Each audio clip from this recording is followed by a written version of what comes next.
Le 11 mai, Tia Chang-ke a foulé le tapis rouge sur la Croisette. Accompagnée de l'actrice Zhao Tao et de l'acteur Liu Fan, Tia a présenté au monde son ultime création, La cendre est d'un blanc pur. Il s'agit du seul film chinois de la principale catégorie en compétition cette année. C'est aussi l'un des films ayant la note la plus élevée par le jury international du célèbre magazine Screen Daily.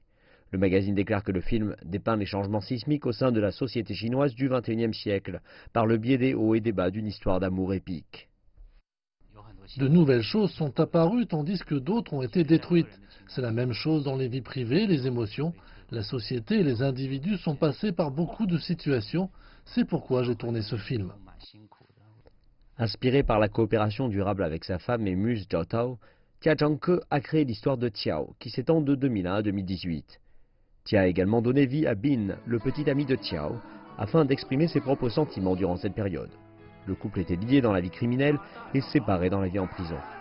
Après que tout entre eux est terminé en cendres, seul l'amour et la moralité demeurent purs.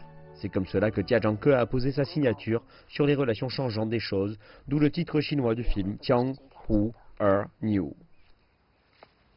Chacun d'entre nous parle avec ses propres caractéristiques, avec notre propre rythme et même nos dialectes. Je pense que cet accent personnel est le plus important, car il représente la façon dont chaque réalisateur va raconter une histoire et filmer la scène. L'accent personnel de Tia lui a apporté célébrité internationale et reconnaissance. Depuis 2008, pas un seul des films qu'il a présentés à Cannes n'a manqué de la sélection officielle. Et en 2015, il a reçu le Carrosse d'Or, un prestigieux prix de la Guilde des réalisateurs de films français, ce qui l'a placé au même niveau que Clint Eastwood et Martin Scorsese. Dans le même temps, Tia Chang-ke est aussi devenu une source d'inspiration pour la jeune génération de cinéastes, tant d'Orient que d'Occident. Mais Tia déclare qu'il déteste séparer le monde dans ses blocs. Pour lui, chaque cinéaste devrait avoir des opportunités égales de contribuer à la diversité du monde du cinéma.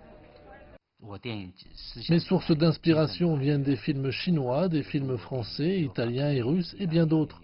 J'ai beaucoup bénéficié de cette diversité, donc dans l'univers des films, je me réfère rarement à l'Orient ou à l'Occident.